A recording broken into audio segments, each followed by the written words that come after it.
L'église de Blanza se trouve au centre de la ville et est orientée au sud-est.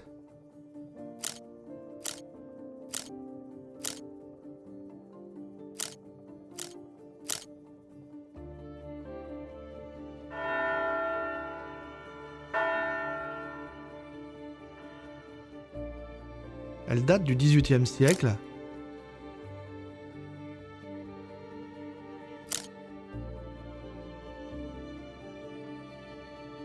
La façade sud de l'église s'élève sur 3 niveaux.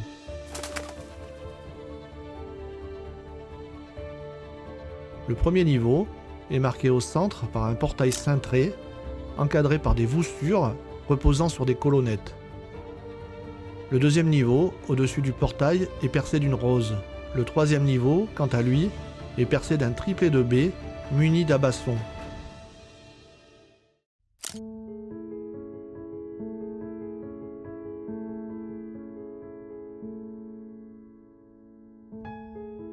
L'ensemble de l'édifice est couvert d'une toiture à double pente. Au Moyen Âge, Blanza comptait 2 églises et un fort villageois.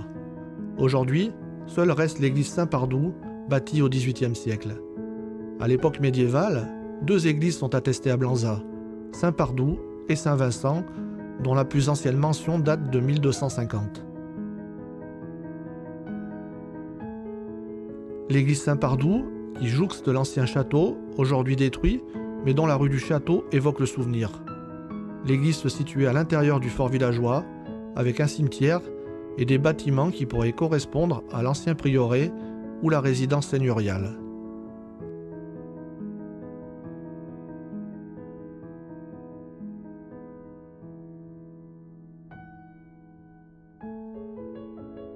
Visible sur le cadastre de 1831, ce quartier fortifié est caractérisé par un plan quadrangulaire flanqué de 2 tours, dont une seule reste aujourd'hui, rue de la République.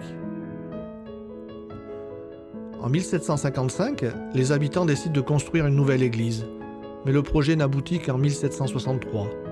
L'église est ensuite agrandie au XIXe siècle par l'adjonction de chapelles latérales.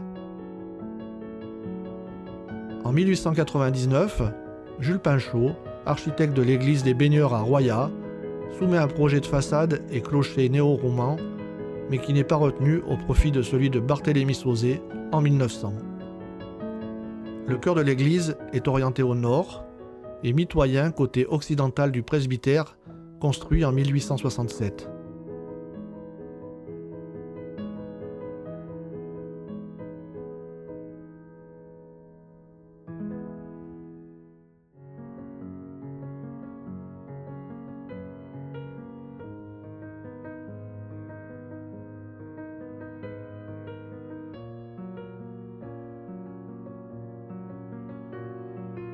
En 1761, le père Thiollet, cordelier du couvent d'Orion, relate dans son journal un fait divers tragique. Le 5 août, entre 11h et midi, le tonnerre tomba sur le clocher de Blanza et tua 5 hommes.